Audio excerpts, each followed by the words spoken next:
We are in the dark. All of our hair is still on our head, right? Oh, where's your hair, man? It's gone. Oh my gosh. Okay, so I'm in my car right now. It's been a while since I did a movie review, MovieManCHAD here. And I have my friend Ryan. First time I've ever done a movie review with him. Though we have done a video a few years ago. We did a Blu-ray update many, many years ago. You can check it out if you can find it.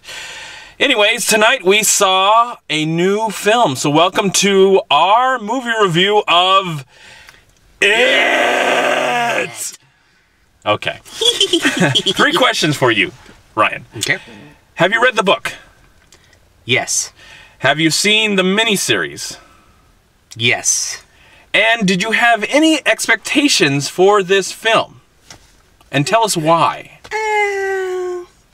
A little bit. I heard an interview by the director, and it was unintentional because I was trying to steer clear of anything about this movie, but it was really, really hard to do.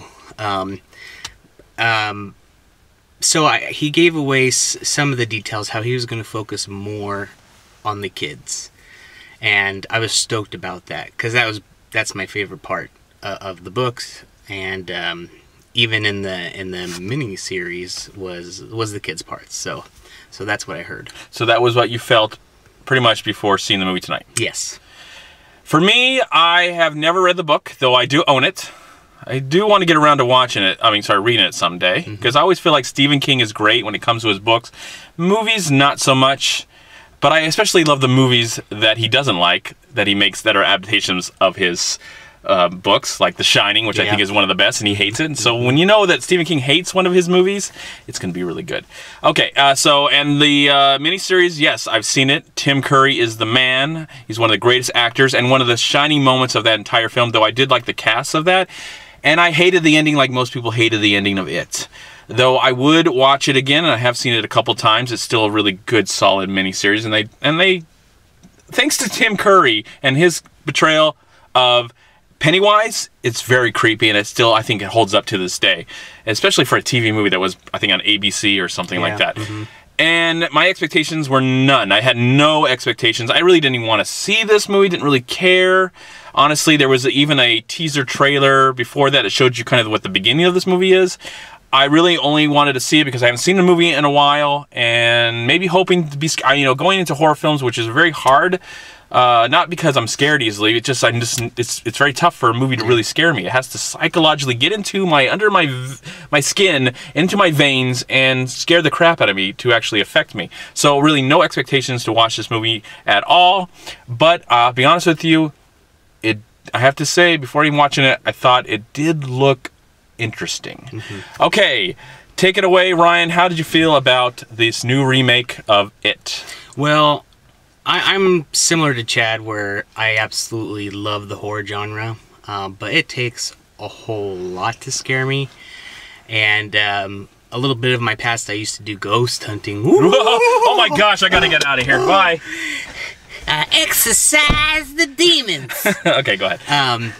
So it takes a lot to scare me, and if a movie truly scares me, then I know it's a good movie. This movie didn't truly scare me, but I did enjoy it. It had a Goonies feeling to it. Also, Stranger Things. Very, very. One of the kids is from Stranger Things. Another kid's from St. Vincent. Pennywise now is played by Bill Skarsgård, who's related to all the Skarsgårds. Yep. Go ahead. Yep. And so I really like that. I really like the 80s nostalgia. They're playing Street Fighter. In the background, you can see that Lethal Weapon 2 and Batman 1989, since the movie takes place then. And Nightmare on Elm Street was one of the other things, and some favorite video games that I still play to this day, Street Fighter 2. So I really enjoyed that, and I really liked how they really stuck with the book.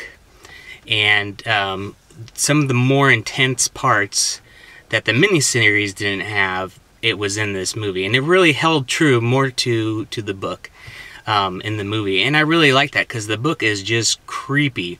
There's some things that they did cut out that's kind of important later on in the book, but I feel that it might be addressed later. So I really like that. As far as Pennywise, the look, it was. You definitely talk like this. I'm Pennywise. I don't know. Yeah. Tim Curry was just like, I am Pennywise. I had a hard time understanding what Bill was saying. I was like, eh? And I'm not hard of hearing. I mean, he was kind of like slurring his speech a little bit, and it's hard to understand.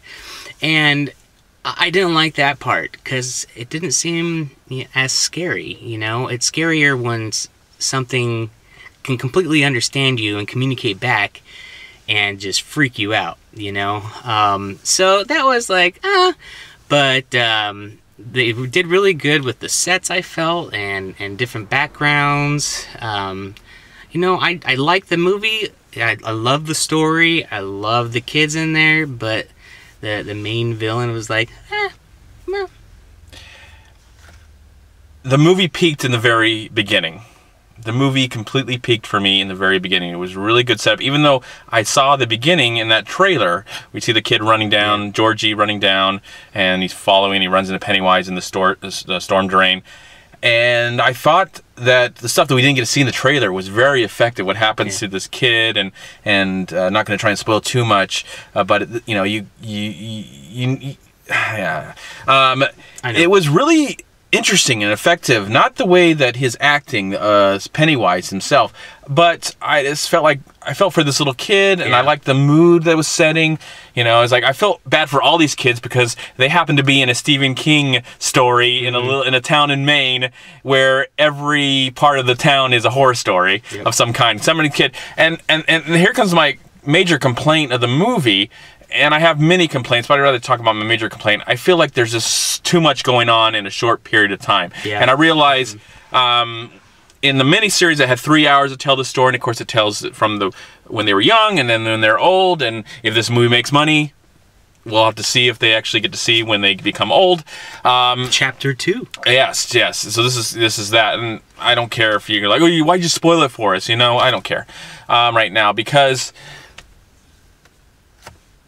there's so much going on in this movie with parents dealing with their kids and all this that I felt like the pacing was just a mess. It was completely messy, and I never really hated these kids at all, but there were moments where I hated the kids at times.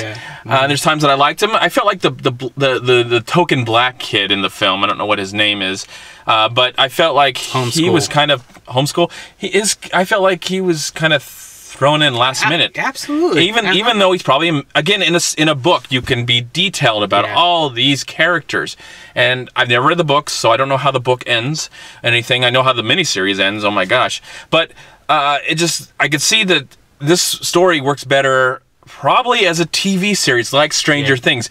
Which brings me to another problem that I have with this movie is the person who directed it I think made a movie called Mama, which I did like.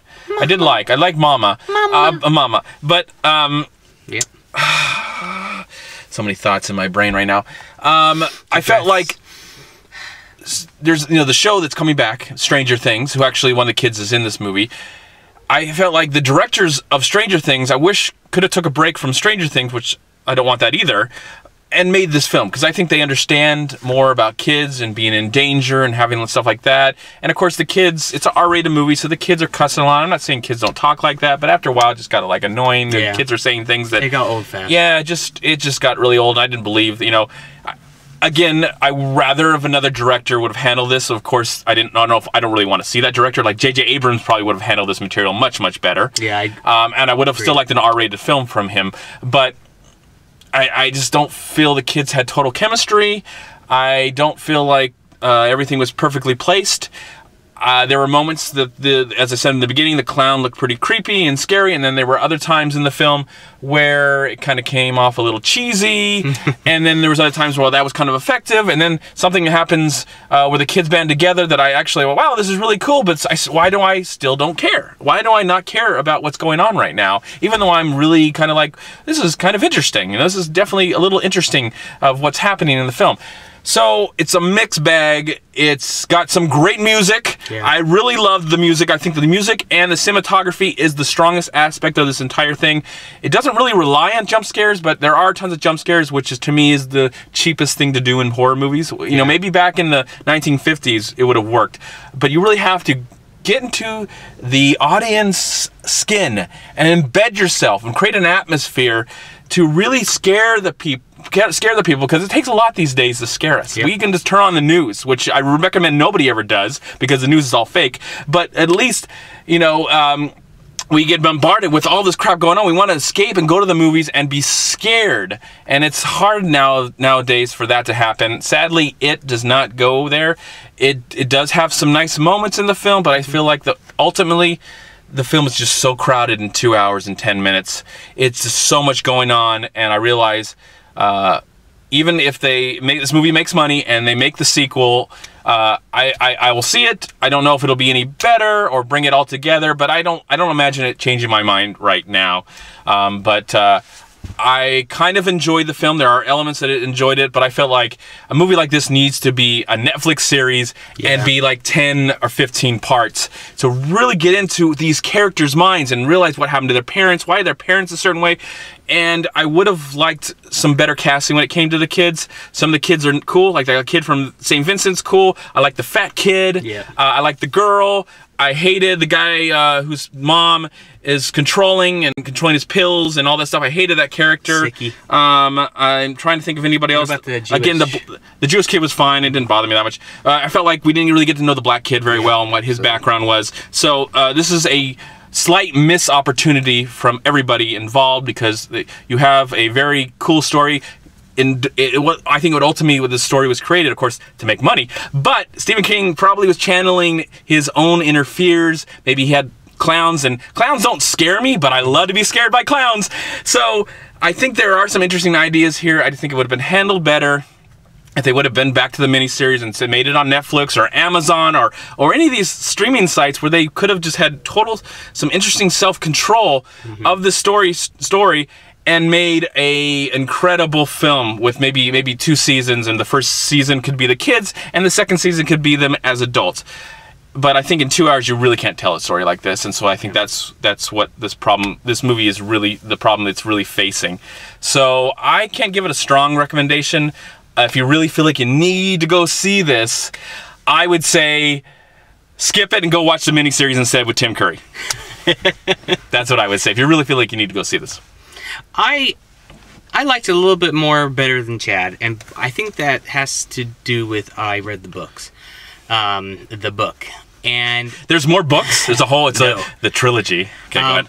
But that's what it felt like. The movie was the first part of a trilogy, and I think that's what they're gonna try to do. Oh my gosh, The Hobbit all over again. Yes. Even though I do like The Hobbit. Go ahead.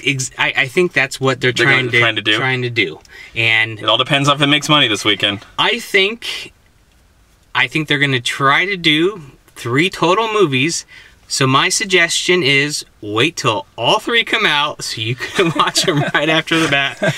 Because I'm reading right now, I'm on IMDb and looking at the Metacritic, and it's got a 70 out of 100, which I completely disagree with. I would give it like maybe a 45 out of 100.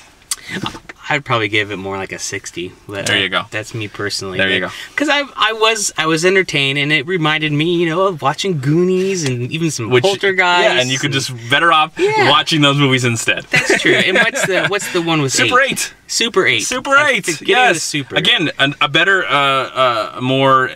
I think qualified director who understands kids and scary moments. Excellent. Even Steven Spielberg, though I think if Steven Spielberg made this movie, it'd be PG-13.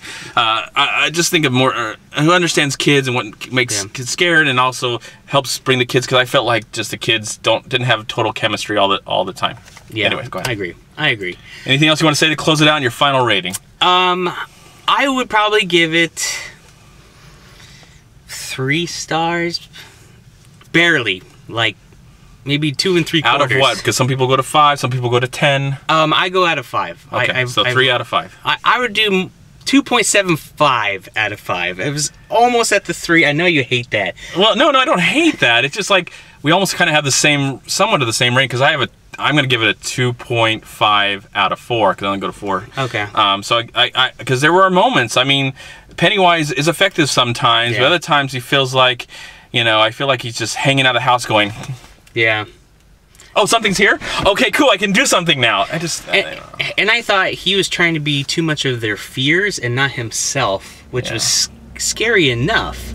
If they focused more on him as the bad guy, not what he can transform into, I think it would have been better. I'm just interested to see how they're going to end all of this if they get to make it. Will they end it like the miniseries and piss off a lot of fanboys? I hope not. I don't think so. Just a quick little shout out to my son. He has a YouTube channel. It is Creeper DJ Games. Let's make sure you got that right. Yes, Creeper DJ Games. Check him out. He does video game review and Pokemon stuff. He would love it if you could just come and like him. And you can subscribe to him. I'll put a link in the comment box below. All right, everyone. Anybody else see it out there? Of course, a lot of people have watched it. We had a full house tonight seeing the film. Let me know in the comment box below if you agree with what we said, you agree with Ryan, you agree with me, or you think we're both morons. That's fine. Comment. Anything you say is welcomed. Free speech, people. Free speech. Amen. All right. Some people watch it, but we live film. Bye. Adios.